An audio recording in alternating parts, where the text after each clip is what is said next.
What's up, my freedom fam? It is I, your favorite libertarian, coming to you with kind of an old school vibey video featuring the Mossberg 930 JM Pro Series Tactical Class. This is going to be the start of a series optimizing this shotgun for home defense for Mrs., your favorite libertarian. So stay tuned and make sure you click on the series link up here or up here so that you don't miss any of the things that we're going to be doing to this shotgun to optimize it for home defense for my wife. Let's just get this out of the way because I'm sure I'm going to have questions. This is a professional Cerakote job by Just Made This Up Customs. So if you want, I'm just kidding. I just rattle can this myself. If you want to see that video, click up here or up here. And now let's talk about the actual shotgun and the light attachment options for this shotgun, because that's what we're going to be doing first, attaching a light to this shotgun so we can positively identify our target, which is very important for moral and legal reasons, and is usually the first thing I'll want to do to set up a shotgun for home defense, because most violent encounters happen statistically in the dark. There are a couple different ways to attach a light to this particular shotgun, an aftermarket fore-end, because this one doesn't have any M-LOK or Picatinny on it.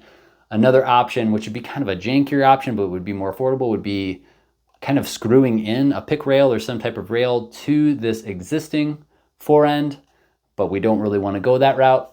Another option would be replacing this barrel clamp or magazine tube clamp combo with a similar one that has M-LOK or Picatinny on it, but we don't want to go that route because my wife would have to be 6'3" like me to be able to actually reach the light, or we would have to have some type of system that required wiring and a pressure pad, and that's just more complexity that is probably going to break under 12 gauge recoil. So instead, we're going to keep it even simpler, get it closer to her hand, and be very affordable with the GG&G Mossberg 930 light mount.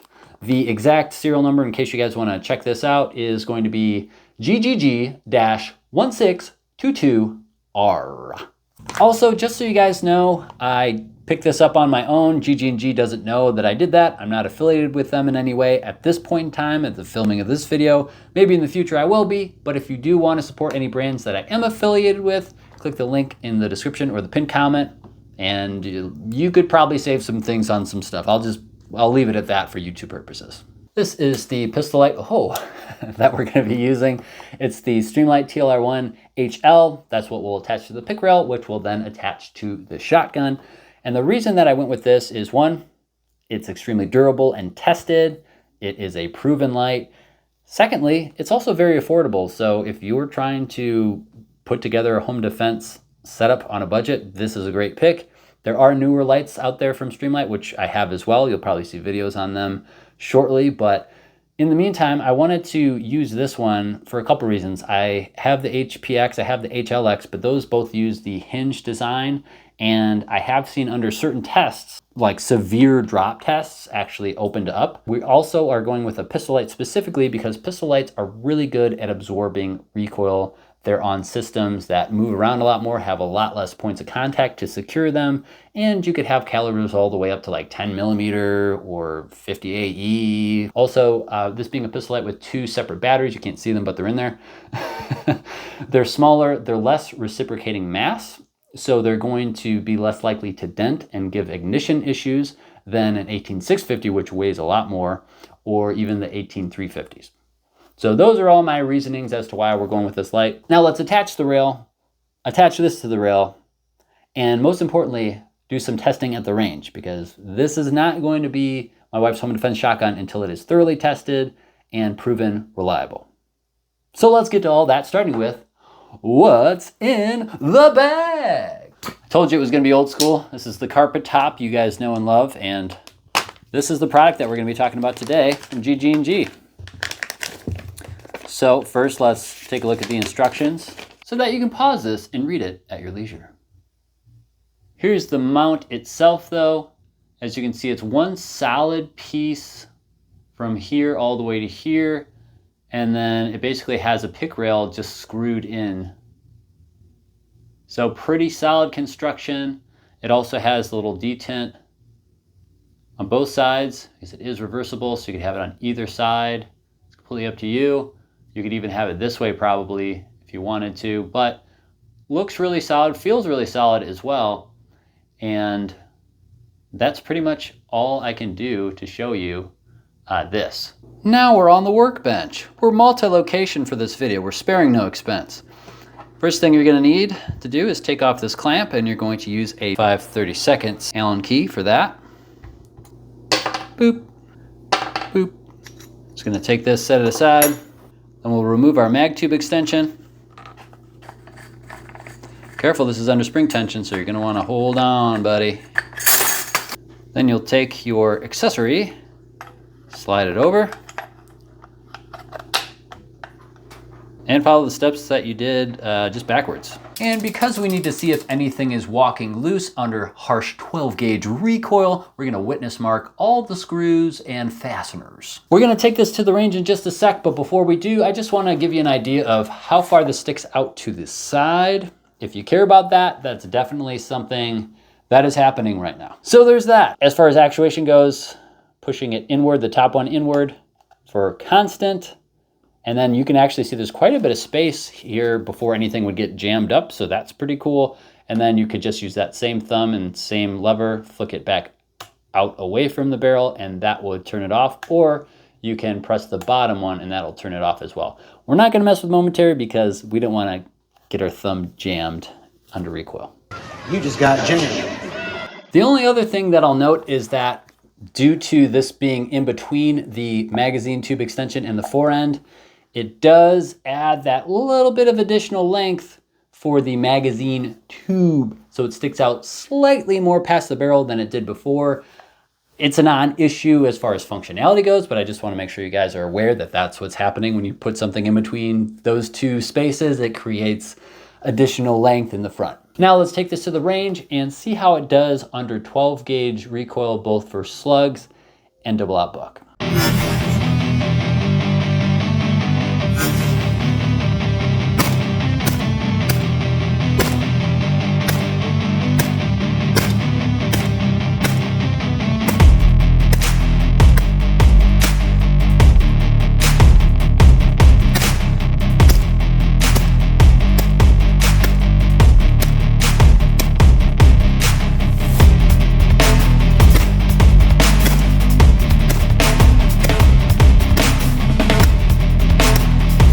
Still going strong.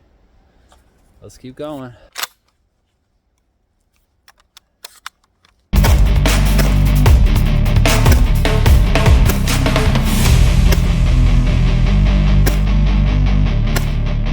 Okay. Light is still on and still going strong. We'll check the batteries when we get home. Stay tuned. Okay, so here is the light off of the mount. It's still working. Let's open it up and see what the batteries look like, shall we? It's looking really good, guys. It's looking really good. I mean, that one, you can't even tell that it was in there.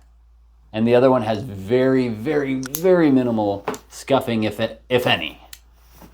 Light still works, we're good. And here's the mount. You can see the screws did not walk loose at all under recoil. That's also a good sign.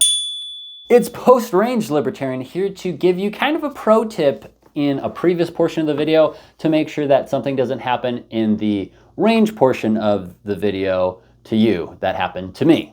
So here's what happened. When I put everything back together after adding the accessory here, I didn't think to check the spring tension and make sure that the spring wasn't bound up or caught on anything when I was screwing everything back together. And that bit me in the butt at the range. I was able to shoot 2 rounds. Here's the B-roll of that. And then the rounds just stopped feeding. I lost all spring tension because the spring was stuck on something. So I had to take this apart, put it back together, check to make sure the spring had tension, and then I was able to have this cycle and feed more reliably. So pro tip, after you're done putting your gun back together, for cleaning purposes, of course, YouTube, make sure that you put a bunch of dummy rounds in here to fully load your tube. Make sure as you're racking them, they easily and reliably cycle out so that you don't have the same issues that I had when it was 20 degrees outside and you couldn't feel your fingers. Here's the other issue that I noticed while at the range. Maybe 1 in every 8 rounds that I would fire through this gun would not cycle properly And I think that has to do with when I spray painted this gun. I didn't cover this area. I just assumed that this lifter would cover most of the internals. It covered most of them, but kind of some of the important ones got covered in paint. I didn't think that was going to be a big issue, but apparently it is a big issue. The tolerances are tight enough and things need to move freely enough and at the same speed every time that you could have some issues if you get paint on those internals. So let's talk about what happened. Here's what I think the issue was.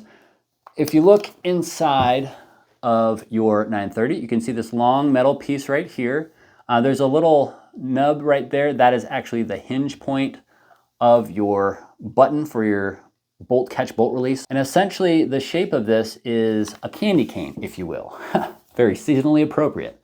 It's got a hook on this end and then it's flat on the other end. What this hook does is it goes in front of your shells so your tubular magazine doesn't just spit out all your shells all the time. And then when you press this button, it allows them to come out. So if I push this lifter back and I press this button, if there were any rounds in this tubular magazine, they could all come spilling out if I wanted them to. Another thing that this mechanism does is the flat end, when it pivots this way, it actually holds your bolt back. And then when you press this button, moving this now this way, it allows it to do this.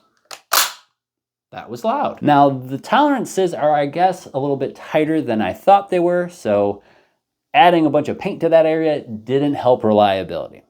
Now what I did to hopefully resolve this, and we'll find out in the next video, is I took this completely apart again for cleaning purposes, YouTube, and I took a brass brush to that mechanism, got all the paint off of it to make sure that nothing was going to be in the way, nothing was going to bind up. I cleaned it really well, and then I lubed it really well. So in our next session, we're going to see if that solved the reliability issues, because up until this point, this has had perfect reliability, which is why I chose it as my wife's home defense shotgun. All through MDFI's foundation shotgun class, no issues running birdshot, buckshot, slugs, no issues on skeet and trap, no issues at sporting clays. And this is my sporting clays gun because it has the longest barrel out of all the shotguns that I own. It has a choke system. Fun fact, the Beretta 1301 I own does not have a choke system because it's the LE version. So this has been the gun that has seen the most rounds out of all the shotguns in my shotgun collection. As such, definitely tested reliability and definitely didn't have any issues prior to me painting this. That's why I'm assuming that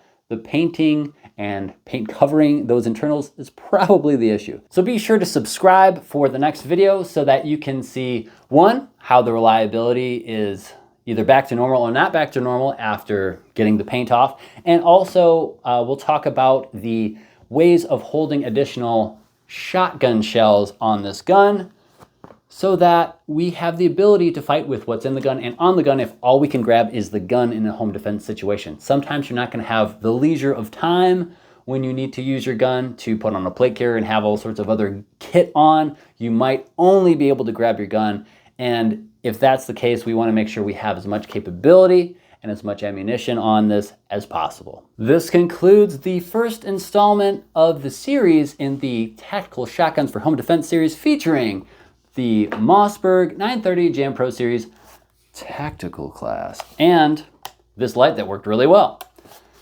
If you have any questions, put those in the comment section below. That's where those go, along with any prayer requests that you have. I would love to pray for you. I'm sure everyone in our Freedom Family community would love to pray for you.